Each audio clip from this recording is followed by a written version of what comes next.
You fell into a black hole. You're floating through space, looking for the next Earth, a new home for humanity. You're geared up, excited, scanning for planets, when suddenly your ship's sensors go wild.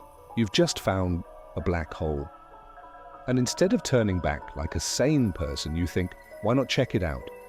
Welcome to What If? And here's what would happen if you fell into a black hole.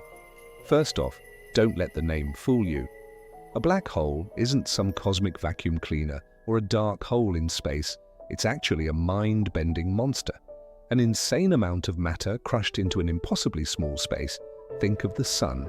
Now, imagine squeezing 4 of them into a space just 15 miles across, roughly the length of your daily commute. The gravity, office, the charts. Black holes form when massive stars die. After the fiery explosion of a supernova, if the leftover core is heavy enough, at least 3 times the mass of our sun, gravity takes over and crushes it into oblivion. The result? A black hole, a place where gravity is so strong, not even light can escape. That's why it's black. That's why it's invisible. But we can detect it, thanks to the intense gamma rays it shoots out, discovered and later linked to theories by Stephen Hawking himself. Now here's where things get wild. Every black hole has a boundary called the event horizon, a cosmic point of no return. Get too close and there's no escaping. From far away, you'd see stars swirling around a perfect pitch-black circle, beautiful and deadly.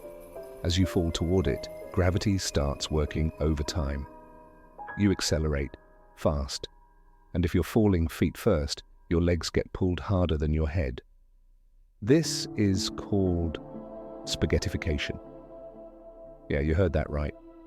Your body would stretch into a long noodle before even crossing the event horizon if you're falling into a stellar black hole. But here's a tip. If you have to fall into one, go big.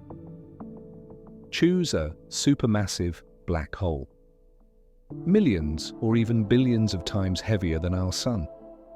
Like the one chilling at the center of our Milky Way, 165 quadrillion miles away. In that case, the gravity near the event horizon is more gentle, relatively speaking.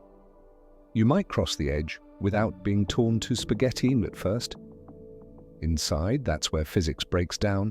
There's a singularity at the center, where matter is crushed into infinite density. No one knows what happens there. Maybe you're annihilated. Maybe you become one with the black hole. Maybe you find a portal to another universe. Stephen Hawking thought that was possible. And here's the really trippy part. Time and space switch roles. Inside a black hole. To an outside observer, you'd never actually fall in. They'd see you slow down, get redder, dimmer, and freeze in place, forever just outside the event horizon. For you, though, time is over. The laws of physics as we know them stop applying. Even if the black hole evaporated one day, emitting all the particles it had swallowed, there'd be no way to tell if any of those particles were ever you. You'd be gone, at least in this universe. But Hawking left us with one last twist. Maybe the information that made up you isn't lost. Maybe it escapes on the surface of the black hole, or maybe, just maybe, in some alternate universe, you never fell in at all. In one reality, you're gone forever. In another, you're still flying your ship, looking for humanity's next home. Would you risk it? Would you explore the edge of reality just to see what's on the other side? Get ready, because in space, the next what if could change everything.